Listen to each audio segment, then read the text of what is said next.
शिलाओं की पूजा करते हैं उनको प्राप्त होने वाले फल को मैं कहता हूँ भगवान शंकर कहते हैं गंगा के तट पर 1000 करोड़ मेरे लिंगों की कोई स्थापना करे, उससे जितना पुण्य प्राप्त होता है। भगवान शंकर कहते हैं 8 युगों तक काशी में निवास करने से जितने फल की प्राप्ति होती है, नारायण के सालग्राम भगवान की पूजा करने से उतने फल की प्राप्ति हो जाती है। यह वर्णन कार्तिक माहात्म्य में वर्णन किया गया। काशी वासे युगान अष्टौ दिने नेकेन तद भवेत किम पुण्य बहुना यस्तु पूजिएद वैष्णवो नर। आज ये सबरे सालग्राम भगवान के पीछे पड़ गए।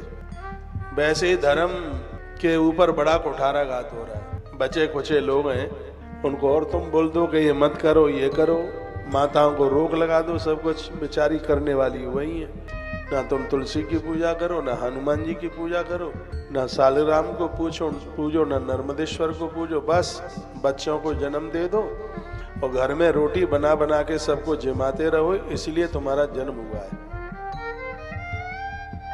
यह अनादि काल से बहुत बड़ी विडंबना रही है। यदि किसी में ताकत है तो मेरी बात को काट के बताए कि माताएं सालग्राम भगवान की पूजा करने की अधिकारिणी नहीं है। यदि है तो प्रमाण में बराबर देना।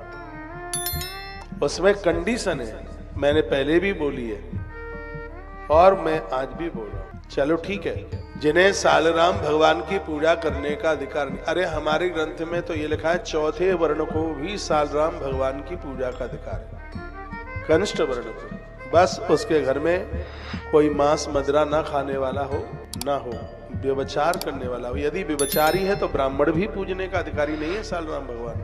यदि वो व्यभिचारी है, लंपट है, पराई स्त्रियों को छूता है, कुकर्म करता है, तो सालग्राम भगवान की पूजा करने का तो ब्राह्मण को अधिकार नहीं है। इसमें शुद्धता शुचिता चाहिए, एक साधारण बात नहीं है। भगवान महादेव कहते हैं गंगा के किनारे, भोलेनाथ बाबा ने कहा कि गंगा के किनारे 1000 करोड़, 1000 करोड़ कैसे कहते हैं, 1000 करोड़ शिवलिंग निर्माण करके और 8 युगों तक काशी में वास करने से जितना पुण्य प्राप्त होता है, उतना ही फल भगवान सालग्राम भगवान की पूजा करने वाले भक्त को प्राप्त होता है। ये महिमा है। एक बात और मैं आपको बोलूं, अनजान में, अविवेक में या कैसे ही जो अपराध हो गया, पहले भगवान के सामने क्षमा मांगे, माफी मांगे, कहे कि अब हम अपराध नहीं करेंगे, तो ऐसे भक्त भी सालग्राम भगवान की पूजा करने के संपूर्ण रूप से अधिकारी। भ्रूण हत्या तो महापाप है, बहुत बड़ा पाप।